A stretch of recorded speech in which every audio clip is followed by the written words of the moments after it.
जय हिंद दोस्तों, उम्मीद करता हूँ आप सभी अच्छे होंगे और अपनी अपनी तैयारी में डटे होंगे। रीजनिंग की क्लास नंबर 28 लेकर हम हाजिर हैं। अगर आप नए हैं तो हमारे चैनल अभ्यास क्लासेस 2.0 को जरूर सब्सक्राइब कर लें।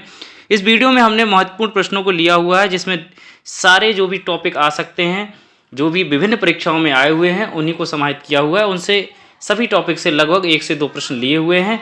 अगर आप शुरू से तैयारी शुरू कर रहे हैं तब भी ये वीडियो आपके लिए महत्वपूर्ण है, और अगर आपने तैयारी काफ़ी कर रखी है तो आपके अभ्यास के लिए ये वीडियो बहुत महत्वपूर्ण होने वाली है। तो बिना किसी देरी के सीधे बढ़ते हैं प्रश्न नंबर 1। पहला प्रश्न है कुत्ते, बिल्ली, लैब्राडोर। ठीक है, वेन डायग्राम से आपको दिखाना है कि कुत्ते, बिल्ली और लैब्राडोर को आप वेन डायग्राम से कैसे दिखाएंगे। अब देखिए, कुत्ता और बिल्ली और लैब्राडोर। अब यहाँ पे रिलेशन देखना है। अब कुत्ता और बिल्ली दोनों अलग अलग प्रजातियां हैं। लैब्राडोर जो है कुत्ते की ही प्रजाति है, यानी कुत्ते की बहुत सारी प्रजातियां आपने सुनी होंगी, उन्हीं में से एक लैब्राडोर भी होता है। चाहे जर्मन शेफर्ड हो इस तरह से, या डाबरमैन हो, ऐसी लैब्राडोर एक प्रजाति है। इसका मतलब क्या हुआ, कुत्ता के अंदर बहुत सारी प्रजातियां आएंगी, या कुत्ता का सर्कल अगर इससे दिखाएं हम तो उसमें लैब्राडोर इसके अंदर आ जाएगा। सीधी सी बात है। ये आपका डी से इसे दिखा दिया और इसको दिखा दिया हमने एल से लैब्राडोर। इसके अलावा बिल्ली की प्रजाति अलग है तो इसका सर्किल अलग बनेगा, यानी सी फॉर कैट। इसीलिए इस प्रश्न का जब आप ऑप्शन में देखोगे तो सही आंसर हो जाएगा ऑप्शन नंबर 4। जहाँ पे बड़ा वाला सर्किल है वो डॉग के लिए यानी कुत्ते के लिए दिखा रहा है, अंदर वाला जो सर्किल है वो लैब्राडोर के लिए, और जो अलग सर्किल बना हुआ है वो बिल्ली के लिए यानी कैट के लिए। चलिए बढ़ते हैं प्रश्न नंबर 2 पर। एक ही बॉक्स के 2 विन्यास दिखाए गए हैं। खुला होने पर ये बॉक्स कैसा दिखेगा, यानी ये बॉक्स है, अगर इनको हम खोला जाएगा तो कैसा होगा। एक ही बॉक्स है, 2 स्थितियां दिखाई गई हैं, पहली स्थिति और ये दूसरी स्थिति। अब देखिए, ऐसे सवालों में सबसे पहले हम ये ढूंढते हैं कि इनमें से कोई कॉमन तो नहीं है। यहाँ पे 7 हैं, 6 हैं, 4 हैं, 5 हैं, 3 है, 8 है। इसका मतलब असमान है, सारे अंक अलग अलग हैं और कोई भी इसमें कॉमन अंक नहीं है। जब भी ध्यान रखिए, जब भी ऐसे सवालों में जिनमें कोई कॉमन अंक नहीं होगा तो याद रखिए जो टॉप है वो टॉप का अपोजिट होगा, यानी इसके हिसाब से 7 का अपोजिट कौन होगा, 5 होगा, यानी विपरीत फलक पे होगा। जो नज़दीक है यानी जो करीब वाला है वो करीब वाले के, यानी 4 और 3 आपस में हो जाएंगे कैसे, अपोजिट। इसी तरह दूर वाला दूर वाले के अपोजिट होगा, यानी 8 और 6 का अपोजिट होगा। सिंपल सी ट्रिक है ये। अब देखिए, अपोजिट वाले जो होते हैं वो एकांतर क्रम में मिलेंगे। जब भी आप इसको खोलोगे तो वो एकांतर क्रम में आएंगे। जैसे मान लीजिए इस तरह का कोई, जब इस तरह की कोई इमेज बनेगी तो क्या होगा, यहाँ पे जो संख्या आएगी उसके अपोजिट वाला कहाँ बनेगा, यहाँ बनेगा। ठीक है, ऐसी इसी प्रकार से अगर ये संख्या है यहाँ पे लिखी तो उसका अपोजिट कहाँ मिलेगा, यहाँ मिलेगा। और कोई संख्या अगर यहाँ पे लिखी तो उसका अपोजिट कहाँ पे होगा, यहाँ पे होगा। तो हमें ऑप्शंस में यही देखना। अब जैसे पहला ऑप्शन आप देखेंगे तो क्या मिल रहा है आपको, यहाँ पे 7 और 5 अपोजिट है। तो देखते हैं 7 और 5 के अपोजिट हैं, बिल्कुल 7 यहाँ है, 5 यहाँ, एकांतर क्रम का फॉलो हो रहा है, यानी सीधी सी बात है, एक डिजिट छोड़ के, यानी 5, ये वाला सही हो गया। दूसरा है 4 और 3 आपस में अपोजिट हैं क्या, देखो 3 यहाँ है, 4 यहाँ, इसका मतलब 3 और 4 भी आपस में अपोजिट हैं, बिल्कुल सही हो रहा है। यहाँ पे 2 सही हो गए। तीसरा है 8 और 6, तो 8 यहाँ है और 6 यहाँ, यहाँ पे देखो एक डिजिट का अंतर है, तो 8 और 6 आपस में अपोजिट हो गए। इसका मतलब पहला ही ऑप्शन यहाँ पे सही हो गया, बाकी ऑप्शन देखने की आपको जरूरत भी नहीं है। प्रश्न नंबर 3 है, नीचे दी गई 5 आकृतियों में से 4 किसी प्रकार से एक समान है और एक असंगत है। उस असंगत आकृति का चयन कीजिए। ऐसे प्रश्नों में आपको ध्यान रखना है कि ध्यान से देखना है चीज़ों के लिए, बहुत छोटी छोटी चीज़। अब देखो इसमें क्या है, आपको स्क्वायर दिया है, इसके अंदर एक सर्किल है, ये चीज़ें तो सब में सेम है। अब कहाँ पे डिफरेंस हो सकता है, इसकी जो आंखें बनी हुई हैं वहाँ पे आपको देखना है। अब देखिए यहाँ पे जो आंखें हैं बिल्कुल सेम है। दोनों आंखों का क्या है, अगर दोनों एक साइड से आधी अगर काले रंग से है तो आधी सफ़ेद है, चाहे वर्टिकल में हो यानी खड़े में होंगी, कहीं पे ऐसे में होंगी, कहीं ऊपर वाला हिस्सा काला होगा, कहीं नीचे वाला हिस्सा काला होगा। बस इसमें क्या है, इसमें जब आप दूसरे ऑप्शन को देखते हैं तो आप समझिए, देखिए यहाँ पे एक ऊपर वाला जो है कलर नहीं है, इसमें नीचे वाला कलर नहीं किया है ब्लैक से, जबकि होना क्या चाहिए, सेम होना चाहिए दोनों में। जैसे ये वाला भी सेम है, ये वाला भी सेम है, ये भी सेम है। इसका मतलब ये जो आकृति है ये अलग है। तो इस ऑप्शन में देखोगे तो ऑप्शन में जो पहला ऑप्शन आपको दिख रहा है, इसमें देखिए यही वाली आकृति पहले ऑप्शन में दे रखी है, इसलिए प्रश्न नंबर 3 का जो सही आंसर होगा वो ऑप्शन नंबर ए होगा। प्रश्न नंबर 4 है, नंबर सीरीज का प्रश्न है, मिसिंग नंबर से रिलेटेड है, लुप्त संख्या आपको ज्ञात करनी है। इसमें देखिए 45 से 68, 68 से 99 हुई, 99 के बाद अगली संख्या आपको निकालनी है। 187 से 246 और 246 से 313, एक बार इसको नोट कर लेंगे हम। 45, 68, 99, 187, 246, 313। अब देखो यहाँ पे एक बात तो क्लियर है कि बहुत संख्या ज़्यादा एकदम से बड़ी नहीं हो रही है, यानी इसका मतलब इसमें जुड़ रहा है, कुछ ना कुछ ऐड हो रहा है, घट नहीं रहा है, जुड़ रहा है, और ना वर्ग और घन यहाँ पे नहीं हो रहा है। संख्याओं को देखकर इस तरह का अंदाज़ा भी आपको लगाना पड़ता है, उसी हिसाब से आपको अपनी ट्रिक लगानी पड़ती है। अब देखिए 45 और 68 के बीच का गैप कितना है। अगर आप इसमें 68 में से 45 घटाओगे तो 23 आएगा, यानी +23 का। इसी प्रकार से 68 और 99 यानी 32, 31 का है, यानी +31 का है। यहाँ पे ये वाली नंबर हमें पता नहीं है, अब इन दोनों का गैप एक बार देख लेते हैं। 13, 46, 59 यानी 59 का गैप है। इसी तरह से 46 और 313 का जो गैप है वो है 67 का, यानी 67 का। ठीक है, अब एक बात आपको ध्यान रखनी है, यहाँ पे कोई निश्चित क्रम तो हो नहीं रहा था, क्योंकि 59 के बाद 8, 67 आप इस तरह से देखेंगे तो कहीं ना कहीं आपको ऐसा लग रहा होगा 23 में अगर 8 जोड़ोगे तो 31 हो जाएगा, 59 में 8 जोड़ोगे तो 67 हो जाएगा। लेकिन यहाँ पे ये वाला गलती आप नहीं करेंगे। यहाँ पे क्या होने वाला है, प्राइम नंबर यानी जो अभाज्य संख्याएं हैं, अभाज्य संख्याओं से रिलेटेड ये प्रश्न है। अब अभाज्य संख्याएं 23 से, जैसे मान लीजिए 23 के बाद अगली अभाज्य संख्या कौन सी आने वाली है, 23 के बाद आती है 29, 29 के बाद 31, 31 के बाद कौन सी आएगी अब 37, और 37 के बाद 41, 41 के बाद आपकी आती है 43, 43 के बाद 47, 47 के बाद आती है आपकी 53, 53 के बाद 59। ठीक है, इसी तरह से आपकी 59 के बाद आ जाएगी आपकी 61, 61 के बाद आएगी आपकी 67। अब सिंपल सी बात देखिए, यहाँ पे 23 है और 31 है, इसका मतलब पहली संख्या ली और उसके बाद एक संख्या छोड़ के 31 ली। यहाँ पे 59 है, 67 है, तो पहले 59 लिया, बीच की एक संख्या छोड़ दी और 67 ले लिया यहाँ पे। तो सीधी सी बात है, एक संख्या का यहाँ पे गैप कर रहे हैं, एक अभाज्य संख्या। अभाज्य संख्या आपको पता है वह संख्या जो स्वयं के अलावा सिर्फ एक से डिवाइड हो, बाकी किसी संख्या से डिवाइड ना हो, यानी भाग उसको विभाजित नहीं किया जा सके। अब देखिए यहाँ पे जो नंबर ये वाला है 31 के बाद अब एक गैप होगा, तो अगली संख्या कौन सी आ जाएगी 41। तो 99 में आपको कितने जोड़ने पड़ेंगे 41। तो जब 99 में आप 41 जोड़ोगे तो 9 और 1 10, 9 4 13, 1 14, 140। तो इस प्रश्न का सही आंसर क्या हो जाएगा, ऑप्शन नंबर 1 140। प्रश्न नंबर 5 है, एक निश्चित कूट भाषा में फिक्शन को C70 और डस्टली को A106 के रूप में कूटबद्ध किया जाता है। इस कूट भाषा में एंड गेम को किस प्रकार कूटबद्ध किया जाएगा। कोडिंग डिकोडिंग के क्वेश्चंस काफ़ी महत्वपूर्ण होते हैं और बड़ी आसानी से सॉल्व हो जाते हैं, अगर आप थोड़ा सा भी अगर आप उसमें गणितीय संक्रियाओं को याद रखें और लेटर्स की पोजीशन आपको पता होना चाहिए, अपोजिट नंबर कैसे निकालने हैं, अपोजिट लेटर की अपोजिट पोजीशन कैसे निकालनी है वो भी आपको पता हो, तो ये सवाल हो जाते हैं। अब देखिए यहाँ पे उसके लिए आप जैसे आप नंबर याद करना चाह रहे हैं तो इजोटी के माध्यम से आप 5, 10, 15, 20, 25 इस तरह से आप याद कर लीजिए, इससे आपको प्लेस वैल्यू आपको पता होती रहेगी। अपोजिट नंबर का ट्रिक क्या है, जो भी नंबर है उसकी प्लेस वैल्यू को अगर 27 में से माइनस कर दोगे तो क्या आ जाएगी, उसकी अपोजिट लेटर का नंबर आ जाएगा। ठीक है, अब प्रश्न को देखते हैं। प्रश्न में है फिक्शन, तो हम एक बार फिक्शन को नोट करेंगे। फिक्शन FICTION, ठीक है, इसके आगे FCTION में देखिए, अब F को किससे किया गया होगा, सिंपल सी बात है, F की पहले हम लोग क्या करेंगे, C आ रहा है यहाँ पे, तो पहला लेटर तो C आ रहा होगा F की जगह पे, ये तो मतलब नॉर्मल सी बात होगी, बाकी लेटर्स का सम करना पड़ेगा हमें। अब I को किससे कितने पे आता है, I 9 पे आता है, C 3 पे, T आता है आपका 20 पे, I फिर से 9 पे आएगा, O आएगा आपका 14 पे, और O आएगा 15 पे, और N आएगा आपका 14 पे। ठीक है, जब आप इसको ऐड करेंगे तो 9 और 3 12, 12 और 20 कितने हो गए 32, 32 और 41, 41 और 15, 15 30 मान लीजिए, तो 70 हो गए, ये 70 आ गया। इसका मतलब ये वाला तो टर्म आ गया, F को C दिखाया गया, इसका मतलब यहाँ पे क्या हो रहा है, C यानी DEF -3 हो रहा है, यहाँ पे -3, पहला लेटर -3 हो रहा है और बाकी को क्या हो रहा है, उनकी प्लेस वैल्यू को जोड़ दिया जा रहा है। अब देखो डस्टली को करके एक बार हम लोग चेक कर ले रहे हैं, DUSTILY।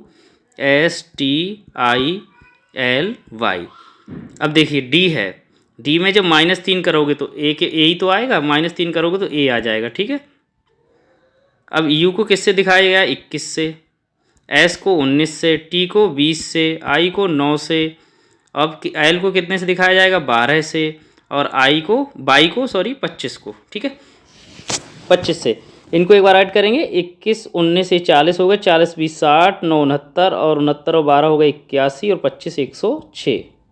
बिल्कुल सही है, ए 106 इसको दिखाया गया है। अब हमें क्या करना है, हमारा जो एंड गेम है उसका निकालना है। तो एंड गेम को एक बार नोट करेंगे, ENDGAME, ठीक है।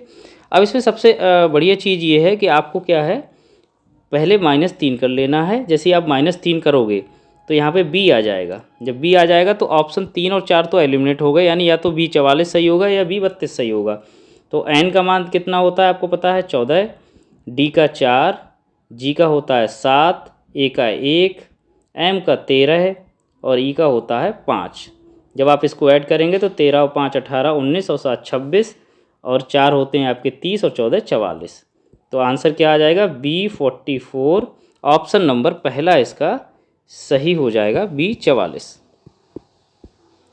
प्रश्न नंबर 6 है, हाथी, सूंड, मछली, गलफड़े, कंगारू।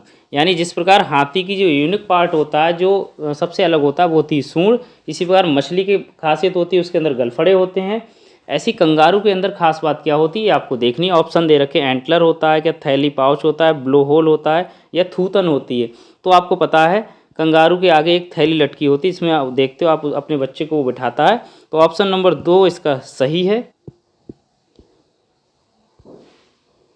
नेक्स्ट है, वाई के बाद डब्लू, डब्लू के बाद टी, फिर पी, फिर के, फिर अगला लेटर क्या आने वाला है ये आपको क्रम देखना है।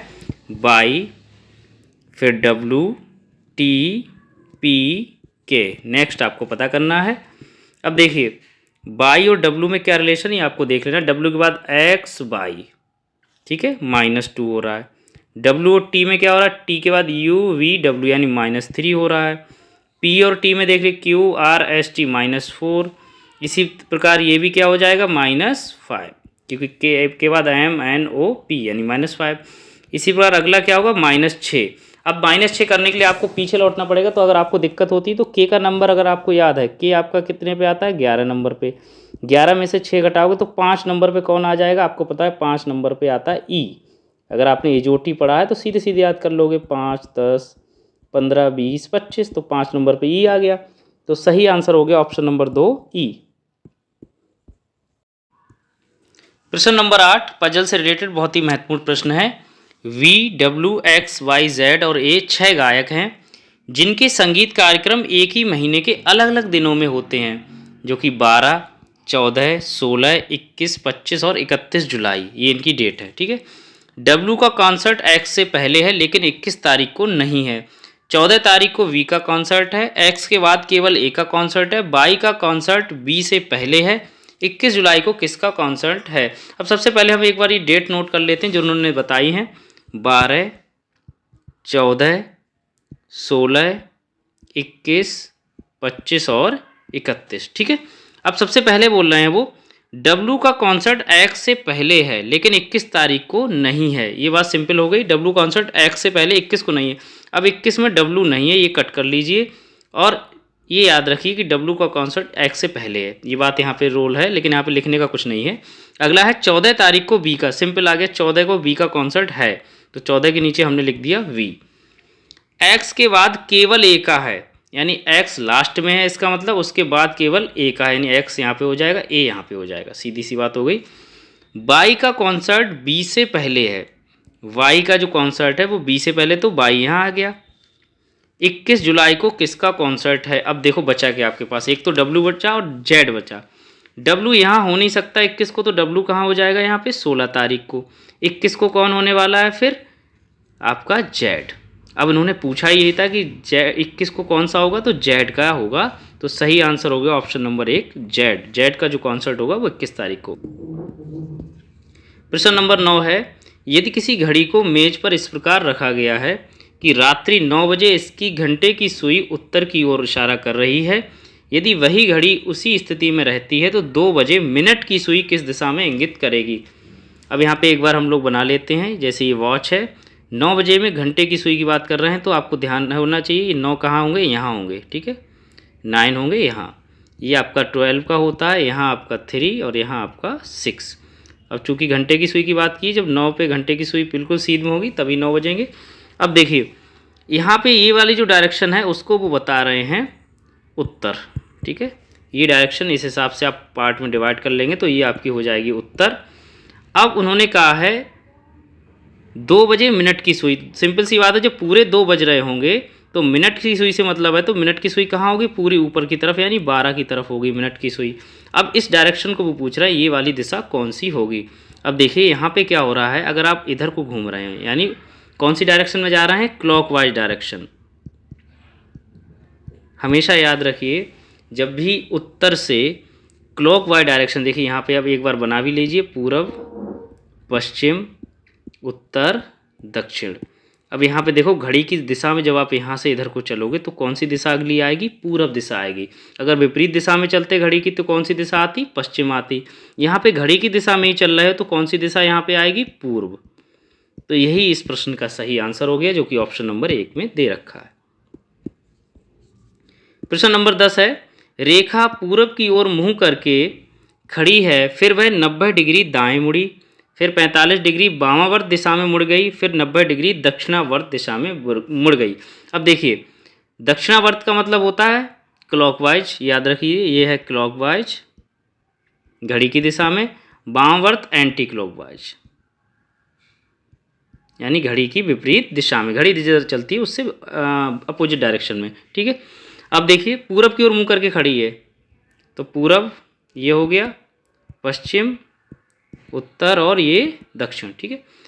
इसकी डायरेक्शन यहाँ पे हम बना दे रहे हैं, ये पूरब की ओर मुंह करके खड़ी है यहाँ पे। अब सबसे पहली डायरेक्शन वो मुड़ी 45, वो फिर वह 90 डिग्री दाएं मुड़ी, ठीक है। अब ये इधर खड़ी है तो दायां का नीचे की तरफ तो होगा, तो दाएं कितना मुड़ी है ये ध्यान रख लीजिए 90 डिग्री। जब 90 डिग्री यहाँ मुड़ी तो यहाँ अब कहाँ पे आ गई, वो यहाँ होगी, ठीक है 90 डिग्री, ठीक। अब वह क्या कर रही है, 45 डिग्री वामावर्त दिशा में मुड़ रही है, कितनी 45 डिग्री। अब देखिए 45 डिग्री कौन सी मुड़ रही है, वामावर्त, यानी कि पीछे वापस जा रही है 45 यानी आधा इसका यहाँ पे आ जाएगी, ये 45 डिग्री वामावर्त होगी, ठीक है। अब फिर से अगली डायरेक्शन क्या है, 90 डिग्री दक्षिणावर्त मुड़ी। अब फिर से 90 डिग्री कहाँ मुड़ रही है, दक्षिणावर्त यानी घड़ी की दिशा में, यानी इधर को आएगी अब ये आगे की तरफ इधर डायरेक्शन में। तो ये भी आधा 90 डिग्री यहीं पर होगा, 45 ही है तो पूरा हो गया आपका 90। तो ये डायरेक्शन यहाँ आ गई, यानी ये पश्चिम और दक्षिण के बीच की डायरेक्शन है जिसको हम दक्षिण पश्चिम भी कहते हैं। तो ऑप्शन नंबर 4 इसका सही हो जाएगा। इसके अलावा दूसरा तरीका ये भी था, आपको क्या करना है, एक तो वामावर्त लिख लेना एक तरफ क्लॉकवाइज और दूसरी तरफ दक्षिणावर्त। अब वामावर्त में देखिए 45 डिग्री है और इसके अलावा नहीं है मुड़ी है, फिर दोनों क्या दाएं मुड़ी या दक्षिणावर्त मुड़ी एक ही बात है। तो ये कितनी मुड़ी है, 90 और इसके अलावा 90 180, कितना मुड़ी 180। अब 180 में से 45 घटा लोगे तो कितना बचेगा 135। अब पूरब दिशा में सीधे बनाओगे, पूरब से, अब चूंकि यहाँ पे कौन सी डायरेक्शन आएगी, दक्षिणावर्ती आएगी, क्योंकि दक्षिणावर्त की वैल्यू ज़्यादा है। तो 135 पूरब से 135 जब आप कोण बनाओगे तो वो यहीं पे बनेगा जाके, 90 ये 45 ये तो 135 बन गया। ये डायरेक्शन आप सीधे सीधे यहाँ से भी निकाल सकते थे जो आती है आपकी दक्षिण पश्चिम, आंसर सेम आता। प्रश्न नंबर 11 है, ब्लड रिलेशन का क्वेश्चन है। A@B का अर्थ है ए बी का पति है। यहाँ ध्यान रखिए एक चीज़ ध्यान रखनी है, यहाँ पे जो ए है वो पहले है यानी बी बाद में है, तो ए पति है तो ए पे प्लस का निशान, बी पे नेगेटिव का निशान, ऐसे यहीं से आप लगाते चलिए। A/B का अर्थ है ए बी की माँ है, तो यहाँ पे ए किसकी माँ है, बी की माँ है, सिंपल सी बात है। यहाँ पे ए नेगेटिव आएगा और बी जो है आपका पॉजिटिव भी हो सकता है नेगेटिव भी, पिता भी मतलब पुत्र भी हो सकता है या पुत्री भी हो सकती है। A&B का अर्थ है ए बी की बहन है, ए क्या है बहन है तो बहन पे नेगेटिव और बी पे भी नेगेटिव भी हो सकता है पॉजिटिव भी हो सकता है, इसका कोई डिस्कशन यहाँ पे नहीं दिया है।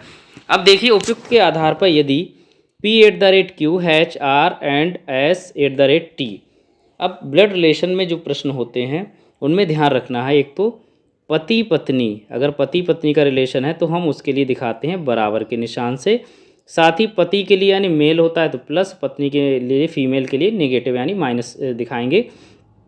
इसी प्रकार भाई बहन अगर हैं, भाई बहन को हम लोग डैश से दिखाएंगे आमने सामने, और इसी प्रकार भाई के लिए प्लस, बहन के लिए नेगेटिव। साथ ही साथ अगर पिता पुत्र हैं या माता और पुत्र हैं तो उनको सिंपल से क्या दिखाएंगे, इस तरह से, यानी ऊपर नीचे वाले इस तरह साइन दिखाएंगे। ऊपर अगर पिता दिखाएंगे तो डैश लगा के नीचे इसके पुत्र दिखाएंगे।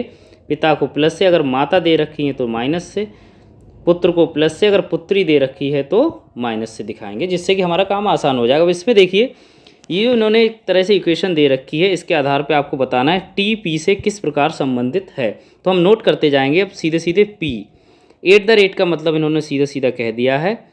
पी जो है यहाँ पे क्यू का पति है, यानी पी पे आ जाएगा प्लस और बराबर का साइन, और क्यू पे आ जाएगा नेगेटिव। सिंपल सी बात हो गई। हैश, अब क्यू और आर का क्या रिलेशन है, हैश वाला। तो सिंपल सा लिखा ए वी की माँ है, इसमें क्यू क्या होगी, आपकी माँ है, और किसकी माँ हो गई, आर की। तो नीचे यहाँ पे लिखाना पड़ेगा आपको आर, ठीक है। आर एंड एस का मतलब क्या हुआ, ए बी की बहन है, इसका मतलब आर नेगेटिव हो गया क्योंकि ये लड़की हो गई, और यहाँ पे एस जो हो गया क्या आपका पॉजिटिव हो गया, ठीक है। यहाँ पे एक ही साइन आएगा, सिंपल डैश आएगी यहाँ पे बस, और यहाँ पे इसको आप पॉजिटिव दिखा सकते हैं। इसी की तरह एस और at the rate T, positive negative यहाँ पे अभी दोनों हो सकता है, लेकिन अभी इसके आधार पर तय होगा, एट द रेट के आधार पर। अब देखिए एट द रेट में क्या है, ए बी का पति है। अब देखो ए पति हो गया, इसका मतलब ये प्लस हो गया ऑलरेडी, और बराबर का साइन लगाओगे क्योंकि एट द रेट है, यानी पति पत्नी का रिश्ता है, और टी को यहाँ पे लिख दोगे। अब पूछा है इन्होंने पी और टी का रिलेशन। अब देखिए ये जो लड़का है एस क्या है, पी और क्यू का ही बच्चा है, क्यू का बच्चा यानी पी का बच्चा, एक ही बात है। और इनकी ये पत्नी है, तो इसका मतलब क्या हुआ, ये बेटे की पत्नी तो हुई। ऑप्शन नंबर 3 इसका सही हो गया। प्रश्न नंबर 12 है, यदि किसी निश्चित कूट भाषा में आरपीडी को 43 और एफसीएल को 60 लिखा जाता है तो इस कूट भाषा में क्यूटीएस को कैसे लिखा जाएगा। अब देखिए आर पी डी को कितना लिख रहे हैं, ये 43। अब हमें ये देखना है ये 43 कैसे आ रहा है। देखो सबसे ज़रूरी चीज़ आपको एक चीज़ ध्यान रखनी है। अब ऐसे सवालों में क्या है, पहले एक बार सम करके देख लेंगे इनकी प्लेस वैल्यू। आर की वैल्यू आपको पता है कितनी होती है, 18 है। पी की वैल्यू कितनी होती है, 16 है, और डी की होती है 4। और 16 और 4 20, 20 और 18 होते हैं 38। इसका मतलब यहाँ पे इससे काम नहीं चलेगा। दूसरा फार्मूला क्या होता है, फिर हम निकालते हैं इनके अपोजिट लेटर्स, ठीक है। अपोजिट लेटर निकालने के लिए क्या करना है, सबको 27 में से माइनस करते जाना है। कितने में से, 27 में से। 27 में से जब 18 घटाओगे तो कितने आ जाएंगे, 9। 27 में से जब 16 घटाओगे तो कितने आएंगे, 11।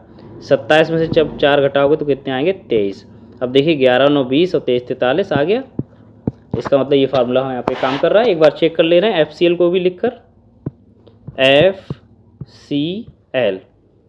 एफ का अपोजिट, सबसे पहले एफ की वैल्यू आपको पता होना चाहिए। एफ की वैल्यू आपकी होती है 6, सी की 3 और एल की होती है आपकी 12, ठीक है। अब 27 में से जब आप माइनस करोगे तो कितना आएगा आपका, 27 में से 6 घटाओगे तो कितना आ जाएगा, 21। 27 में से 3 घटाओगे तो कितना आ जाएगा आपका, 24। 27 में से अगर 12 घटाओगे तो कितना आ जाएगा आपका, 15। जब आप इनको जोड़ोगे 21 और 24 आपके हो गए 45 और 15 हो गए आपके 60। इसका मतलब ये फार्मूला आपका काम कर रहा है। अब यही फार्मूला हम किस में लगाएंगे, QTS के साथ। QTS, Q की वैल्यू आपको पता है, Q की वैल्यू जो होती है, P की वैल्यू अगर 16 है तो Q की क्या हो जाएगी, 17, यहीं से निकाल लेंगे। T की वैल्यू सीधे सीधे 20 होती है, और S की वैल्यू ST यानी S पहले आता है तो 19 हो गई। इनको भी क्या करना है, हमें 27 में से माइनस करके देख लेना है। जब आप 27 में से माइनस करोगे तो इसका हो जाएगा 10, इसका हो जाएगा 7, और इसका 27 में से 19 घटाओगे तो 19 और 8 27 तो 8 हो जाएगा। 8 और 7 15, 10 कितना आ गया, 25। तो सही आंसर हो गया ऑप्शन नंबर 3, 25। प्रश्न नंबर 13 है, कथन और निष्कर्ष से रिलेटेड है। कथन दिया है कुछ मछली मेढक हैं, कुछ मेढक डॉल्फिन हैं। तो सबसे पहले हम क्या करेंगे, इसको वेन डायग्राम से एक बार दिखा लेंगे। कुछ मेढक मछली हैं, इसका मतलब यहाँ पे मेढक के लिए या मछली के लिए दिखा लीजिए, ये मछली हो गई।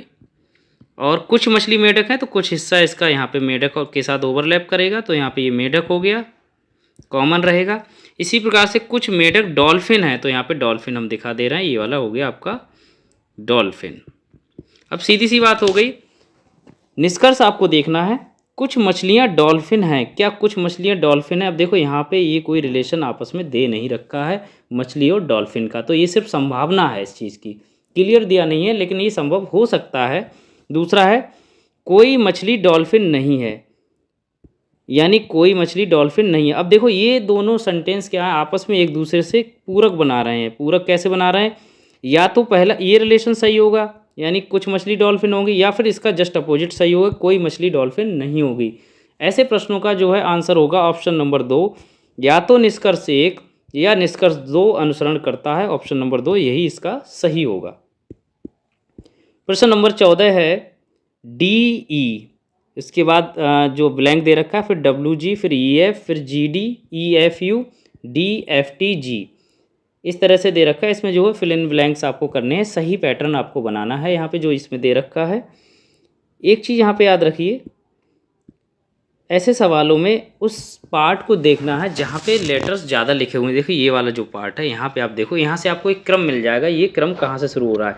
अब देखिए ये बात सिंपल है, डी से शुरू हो रहा है तो डी से शुरू हो रहा है, तो डी के बाद ई, ई के बाद एफ, एफ के बाद यू, यू के बाद यानी ये यहाँ पे कट लगा लेंगे, यानी जो भी रिलेशन है यहीं से शुरू हो रहा है। तो डी के बाद ई है, ई के बाद क्या है?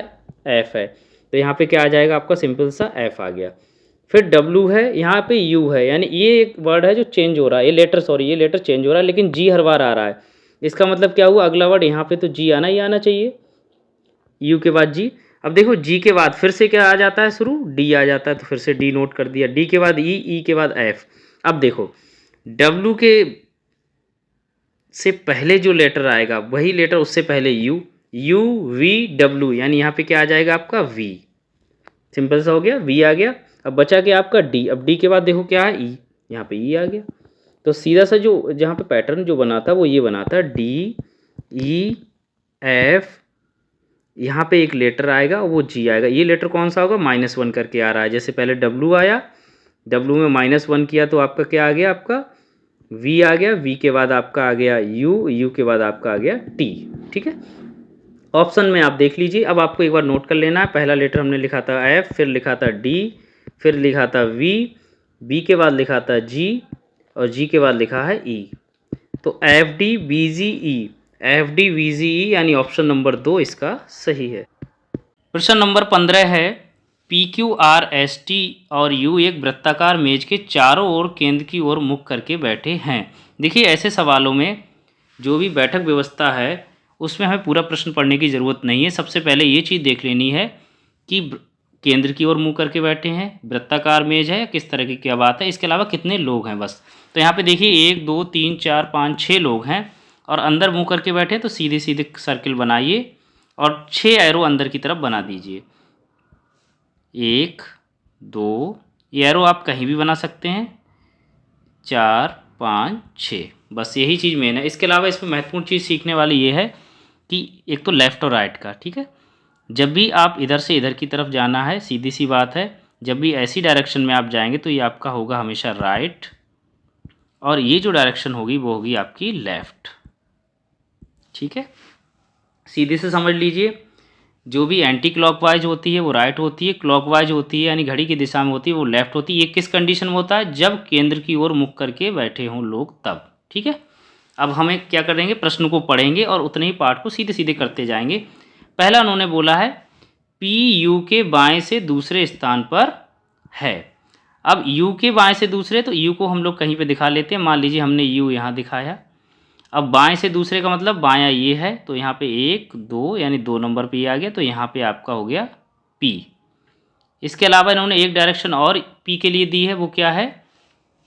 Q के दाएं से तीसरे स्थान पे। अब Q के दाएं से तीसरा यानी इधर से चलेगा, यानी Q अगर यहाँ रखते हैं तो 1 2 3 पे P आ गया, सीधी सी बात हो गई, ये हो गया।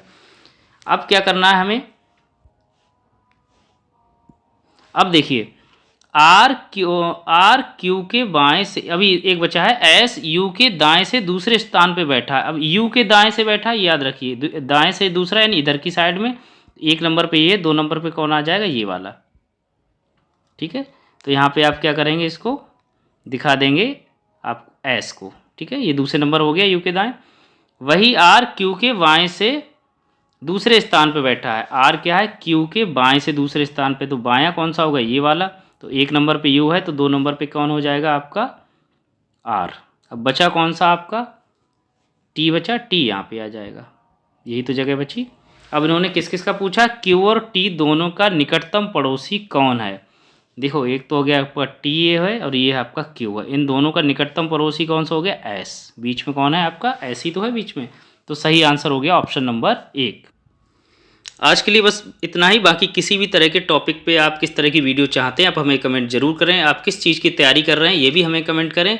वीडियो को लाइक करें, शेयर करें। बहुत बहुत धन्यवाद।